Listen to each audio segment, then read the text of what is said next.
Bueno, el trabajo que quiero presentar se llama originalmente La carta pública a Mario Vargas Llosa de Mempo Giardinelli a la luz del discurso conflictivo según Dominique Garin.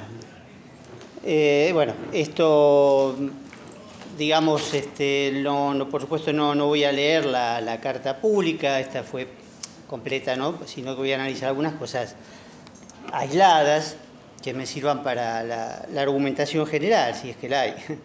Esta carta pública fue publicada por Mempo en una de sus habituales contratapas en página 12, el 27 de febrero del 17. Y es una carta pública, pero dirigida a Vargas Llosa. Es decir, esta carta pública que yo lo tomo casi como sinónimo de carta abierta. Y bueno, había preparado algunas cosas sobre ese género tan particular, pero creo que Magdalena lo dijo ampliamente.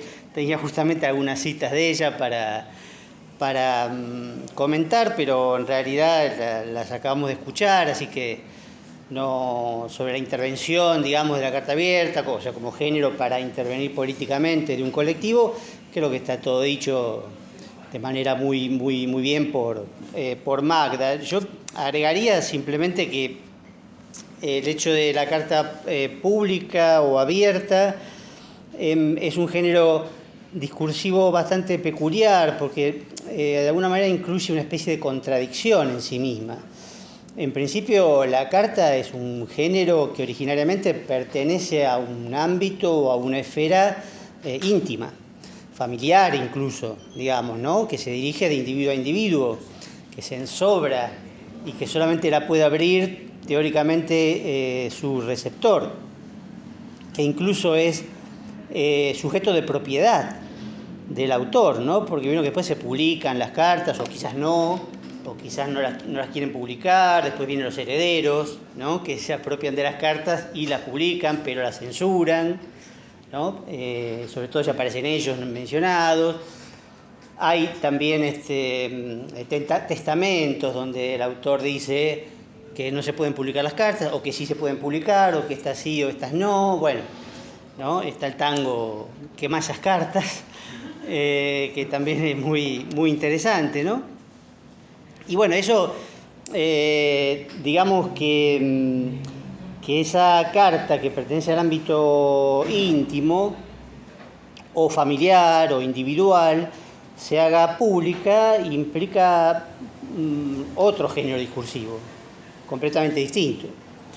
No creo que sea un subgénero, digamos, me parece que es otro género discursivo. Igual no es una discusión que no vale la pena, pero sí la descripción, es decir, el hecho de que aparezcan enunciatarios encadenados o multienunciatarios o archienunciatarios, bueno, hay eso, son diversas denominaciones que hacen los lingüistas, ¿no? En este caso, bueno, obviamente la carta de Mempo se dirige directamente a Vargas Llosa, pero bueno, no hay ningún tipo de testimonio si Vargas Llosa se dio por aludido, si la recibió, si la leyó, si la contestó. Lo más probable es que no. Diría 99% que no. Bueno, hay por ejemplo, una cita de Dominique Garin, ¿no? Este investigador canadiense que voy a citar un poquito así salpicado en este artículo suyo sobre el discurso conflictivo, donde dice, por ejemplo, si alguien escribe en un periódico quebequense que Bush es un asesino, una mierda o una porquería, existen pocas chances, a pesar de la extrema gravedad de las acusaciones lanzadas, de que el principal interesado se notifique y menos aún de que responda. Esas palabras no instauran una relación entre el enunciador y Bush, sino más bien una relación con los terceros, aquellos que leerán. Efectivamente, digamos, fuera de esta interlocución inmediata, ¿no?, que se establece discursivamente dentro de la carta, en realidad el verdadero enunciatario es el tercero, el que la va a leer. En este caso sería, supongamos, el lector de página 12 o cualquier otro lector que pueda acceder al texto de la carta, como estamos haciendo ahora, bueno, indirectamente, ¿no? Pero esta es una carta que que circula en internet, etc. Esos serían los verdaderos enunciatarios. Y acá, bueno, el tema que también, al que también alude Garand, que es interesante, es la cuestión de la injuria, porque esto nos va a interesar un poquito después, en el sentido de que por ahí una cosa es el conflicto, o la polémica, mejor dicho, la polémica, primero, que la polémica se puede llevar hasta cierto punto sin injuria. Pero ya cuando aparece el conflicto es más difícil. El conflicto de alguna manera u otra siempre va a implicar la injuria, el daño, como lo llama Garand. Y esto creo que es lo que va a aparecer un poco en la carta de Mempo. Y de eso es como que no se vuelve, digamos, ¿no? De la injuria personal, pero al mismo tiempo publicada, por supuesto es algo difícil de aceptar, ¿no? En la polémica, bueno, Garand dice, hay una especie de ética dialogal en contextos públicos, ¿no? Que abarca la carta pública, pero también los manifiestos, etcétera, ¿no? Es decir, otros géneros discursivos más o menos paralelos o más o menos similares. Pero ya cuando se entra en el conflicto es más difícil que ocurra esta ética dialogal, digamos, ¿no? Donde uno está dispuesto a dialogar con el otro y a recibir también un poco la respuesta del otro. Lo que hace Garand, digamos, como marco teórico que yo quise elegir para esto, es superponer, digamos, al plano tradicional de la interlocución, ¿no? Que es enunciador, enunciatario, ¿no? Como bien explicó antes Magda, y tercero, ¿no? Es el plano tradicional de la enunciación que se utiliza habitualmente a partir de Benveniste.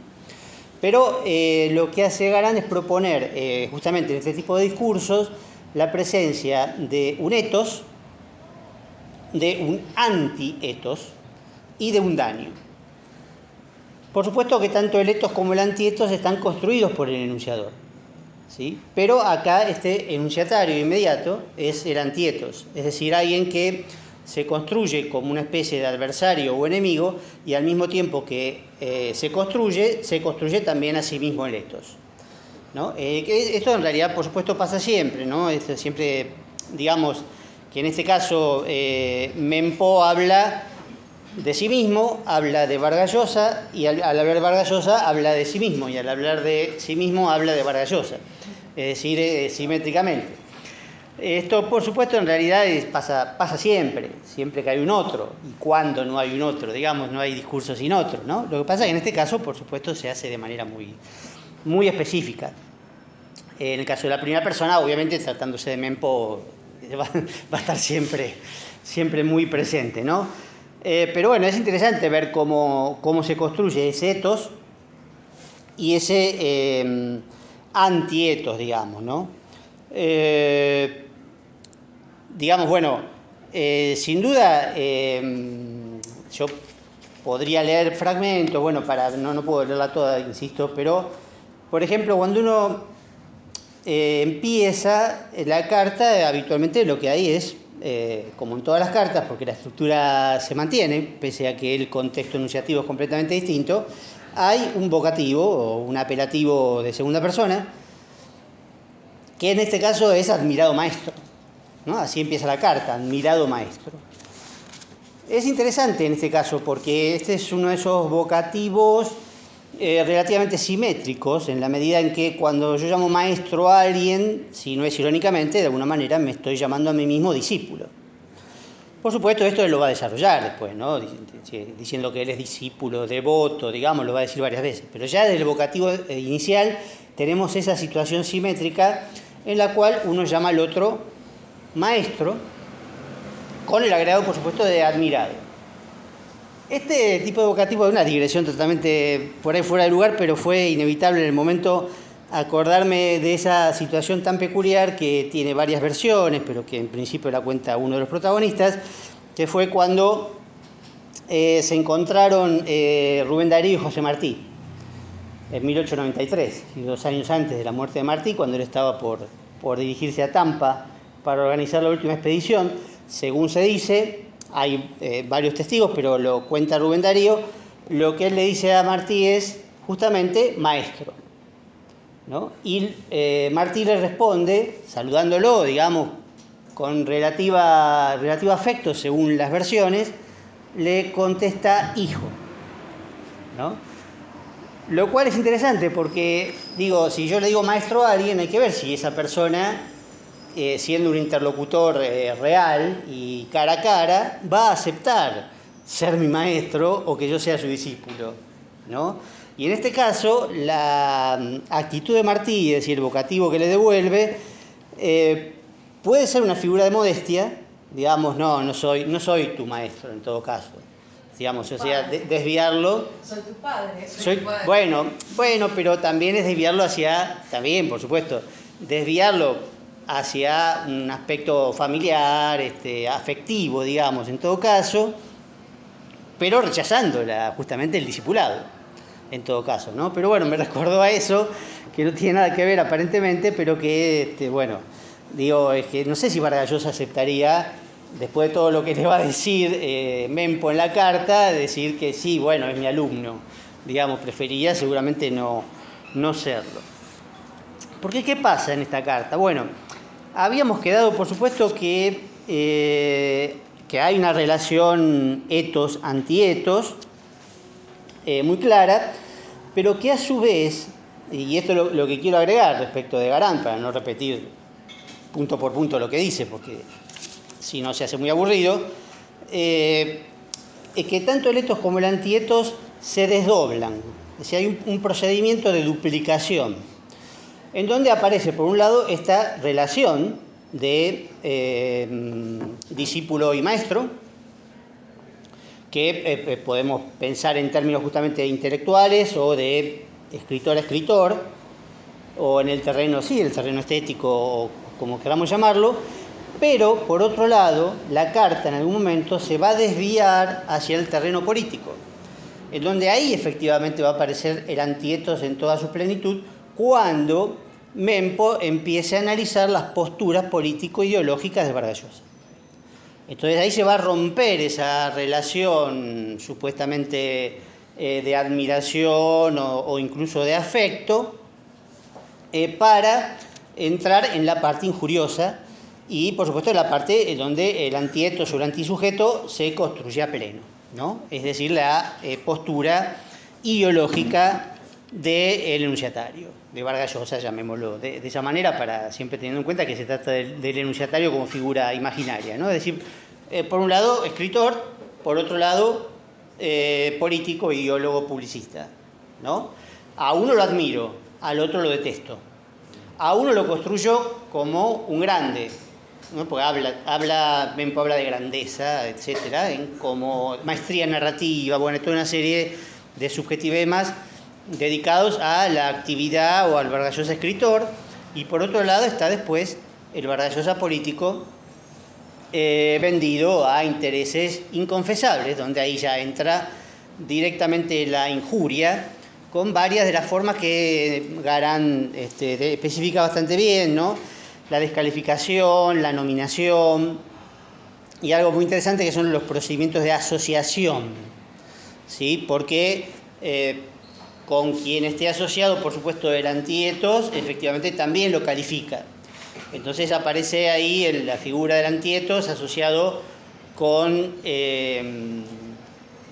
primero, bueno, con lo que llama el enunciador la familia Macri, ¿no? Entre comillas, familia, con lo cual alude, obviamente,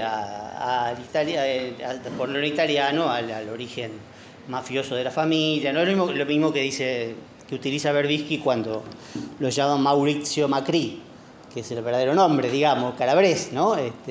Bueno, también hace lo mismo, asocia con una connotación de italianidad, pero, bueno, una connotación también del origen mafioso del abuelo, etcétera, ¿no?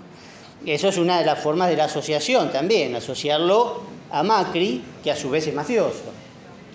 Y después viene también la asociación con España, ¿sí? Que como sabemos Vargas Llosa es como muy representante de España, ciudadano español, etcétera, y ahí aparece el tema de de los intereses inconfesables, ¿no? En realidad lo pregunta de manera retórica, ¿no? Pero bueno, tan enormes son esos intereses que usted echa por la borda una excelsa trayectoria literaria complaciendo a un patán que tanto se parece a su paisano Fujimori, aunque tiene ojos azules y no rasgados. Bueno, habla de los intereses y de los negocios que se preparan en España para recolonizarnos, ¿no? Entonces, bueno, acá ya lo está acusando de cobrar para hacer ese trabajo, digamos, no como una posición ideológica con la cual se puede polemizar, sino que detrás de eso hay un interés incluso económico y que estaría pagado por España, o sea, lo dice de manera implícita si se quiere, ¿no? Y eso es el nivel de la injuria o del daño que aparece frente al antietos, ¿no? Ahora, digamos, en cuanto a esto, por supuesto que esta cuestión de la división entre el escritor y el político nos remite a algo que un tópico discursivo que ahora está muy de moda, que es la separación entre la persona y la obra, ¿no? Dice, bueno, la persona es una porquería, pero la obra es extraordinaria. Bueno, eso es así, ¿no? O al revés, relacionar la persona porque es una porquería, la obra también, ¿no? Bueno, todo esto es terreno de polémica. Es un tópico, efectivamente, sí. Lo que pasa es que acá está desarrollado desde un etos que se manifiesta admirador de la obra, del autor de la obra, y, por supuesto, como decía antes, un detractor del autor en tanto político, publicista, etc. Ya no narrador, digamos, ¿no?